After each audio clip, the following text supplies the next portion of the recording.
Week 13 of the college football season is back. We are back with our favorite picks. My name's Austin, joined by Logan. Week 13. 13's my lucky number. I'm feeling a sweep from us this week. But first off, let's recap how our picks did last week. I had another 2-1 day. I'm 7-1 over my last 8 picks. Logan, I wish I could say the same about you. An 0-3 week. We are expecting better out of you, and I expect you to bounce back this week. I promise you. You're going to hand out some winners. If you are new, hit that subscribe button. Hit that like button, too. We certainly would appreciate it as we close in on 60,000 subscribers. Thank you all so much for the support. Look, I'm not going to waste any more time, Logan. I'm going to start with my first pick. It's not going to be in Michigan. I've started the last 2 weeks and the Michigan game, but they're away, taking on Ohio State. This is actually the last week of the regular season, obviously with conference championships next week. But, Logan, I'm going to a big game. I see your polo on.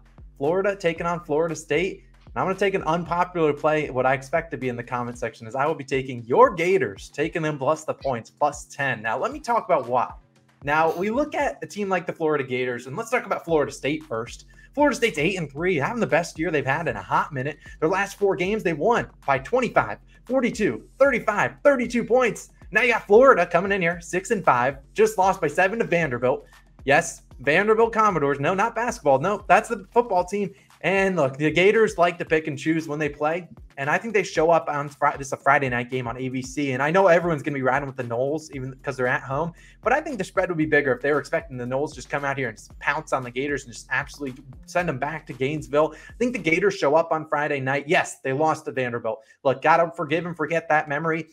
Florida won 3 straight matchups versus the Gators, and we know, or versus the Noles, and we know this. These two teams obviously hate each other. They're going to come here. It's going to be a passionate game. I don't see a blowout either way. There's always a potential for a backdoor here. And look, the strength of the Florida State Seminoles defense is their secondary. Good for us because the Florida Gators are not a great passing team. They like to establish the run with Anthony Richardson. If they can establish the run, extend the clock, take long possessions, I think your Gators got a good chance, at least to cover in the 10 points. I'm not asking them to win outright, but I wouldn't mind it if they did. I'm taking the Florida Gators plus the 10 points, Logan. Now, I'm segueing to you for your first pick. Logan, you go 0-3. You're giving away some money to the people. I'll be honest. I don't know what to tell you, but you got to give away money. So we'll figure exactly out. But, Logan, I don't think you're going 0-3. Where are you starting this week?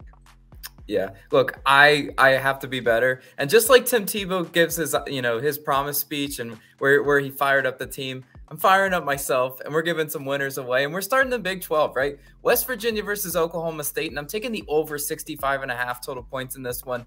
If you look at this line, first of all, OSU is going to buck the trend that they've been going under recently. They've been going under in 4 straight games. This Oklahoma State offense really looked out of whack last week. Spencer Sanders and Oklahoma State only put up 13 points, in the game versus OU, and that game, full game, soared under. No surprise when everyone and their mother was on the over in that game. And also, look at Sanders' stat line, right? 381 yards. I like that. 4 interceptions. Don't like that. You're never going to be able to score at all if you're throwing 4 picks and turning the ball over like that. So he's facing a much easier defense today with the West Virginia defense. The West Virginia defense, 115th in scoring defense, 119th in yards per play allowed. This defense gives up a ton of yards, probably a ton of points. The over clearly the play to me. If you're also looking at this West Virginia defense, I had 48 to Kansas State, 31 to a trash Iowa State team. Iowa State's trash. I won't be told otherwise. And 41 to a good TCU offense. So if you look at them, I'm penciling in for a solid 30 to 40 points to give us a good way to this over. Now look at the West Virginia offense. They're more than capable of moving the ball on Oklahoma State. Look, Oklahoma State's offense or defense, 125th in passing yards allowed per game. That's a terrible stat for them. We don't know who the starting quarterback is for West Virginia at the time of recording this. It's unknown. Is it going to be Green or is it going to be Daniels? I don't know. But Green, he looked fine versus Kansas State, right? 204 yards, 3 touchdowns. I think he can get the job done. I think he'll be able to move the ball. And this one's going to be a good old-fashioned Big 12 shootout. That's why I'm riding with the over in this one. Logan, love the pick, and I'll give a spoiler. My third pick is in that game. Now, I forgot to mention at the top of the show, a happy Thanksgiving to everyone out there if they are celebrating on Thursday. Obviously, a lot of these games are on Friday and Saturday, but wanted to extend that to you guys. I'm sure I'll say it like 4 more times in the other videos. But best bet of the week, Logan, it's time. And, as the cold comes into a lot of states in the north and a lot of states in general, I've flip the switch. Best bet segment's hot. I'm 3-0 over the last 3 weeks. And you know what? I'm not stopping now. I'm going for 4 straight winners. And I'm going to go to Clemson and South Carolina. A big time game for both these two teams. I'm taking Clemson. The Tigers taking a -14.5, -102 on FanDuel. I'd play this at 15.5. I think they come out here and smoke the Gamecocks. But the thing about last week, the Gamecocks came out, had a massive upset over the Volunteers. They're like 22.5-point underdogs. They came out and won outright. Spencer Rattler had the game of his life, game of his career, 6 touchdowns. I'm sure he's been a hero on campus over the last week. He almost doubled his touchdowns on the year. He has 14 touchdowns. Prior to that game, he only had 8.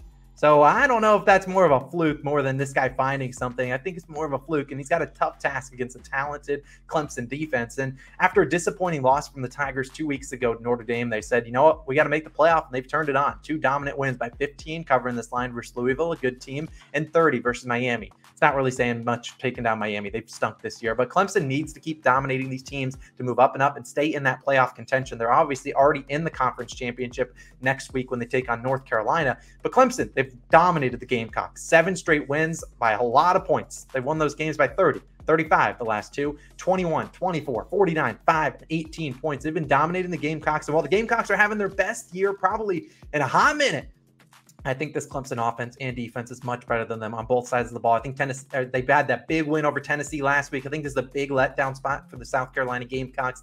I love them. Love rooting for them. It was fun to watch them take down Tennessee in a electric, like 100 points combined score. But best bet of the week, Clemson's owned them. I'm taking them. Taking the Tigers. -14.5, a big number. Taking them with confidence. Logan, what's your best bet of the week? Yeah, we're going to another rivalry, showdown, and it's rivalry weekend, so it makes sense, right? Oregon State, and I'm taking the Beavers. Oregon State +3.5 in this one as my best bet. Look, you got a Pac-12 rivalry showdown, right? And I love seeing this matchup be relevant as it is. This is going to be, probably a lot of people are going to watch this game, and I love backing the Beavers in Corvallis, right? A really interesting environment to play. If you've ever watched Oregon State, they rev up those chainsaws, whatever the heck, on 3rd down. It's a loud environment for sure. And the last time this rivalry game was played in Corvallis, Oregon State won outright.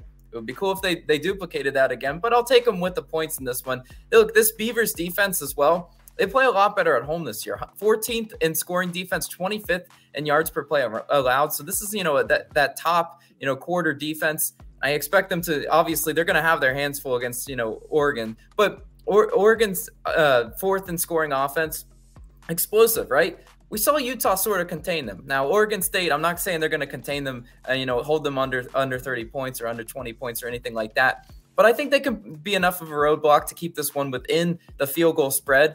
If you look at Oregon's defense, right? Oregon's defense, they looked good last week versus Utah, but they're still 122nd in passing yards allowed per game. Oregon State wants to run the ball. They're primarily a run first team, but there's going to be those yards through the air if they want them.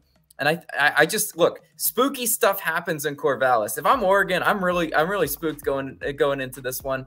And I think the Ducks better be careful in this one. Oregon State could win outright, but for safety, I'm going to take them with the points as my best bet. Yeah, I think the 3.5 gives you some wiggle room in case it's a field goal type game. Obviously, Oregon won by 3 last week. And I'm just saying, Oregon, I talked about Bo Nix on the road in his career. He has not been too good. So we'll see how that one goes. Now, as promised, my 3rd pick, it's going to be in that game you already talked about a little bit, Oklahoma State versus West Virginia.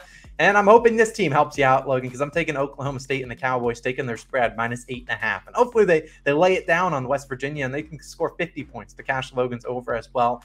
And as Logan kind of referenced, Oklahoma State sucked last week. Spencer Sanders, shout out to you, 4 interceptions. That's not going to get it done. And they couldn't do anything against Oklahoma.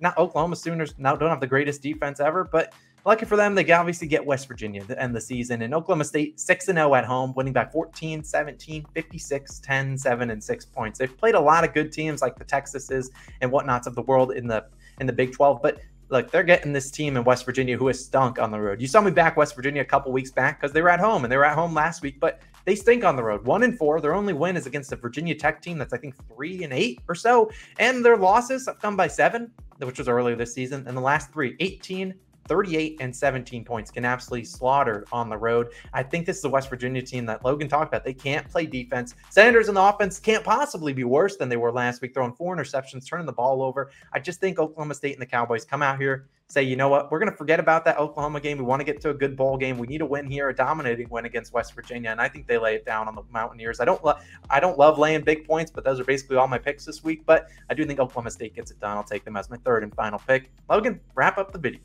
Yeah, I like that pick.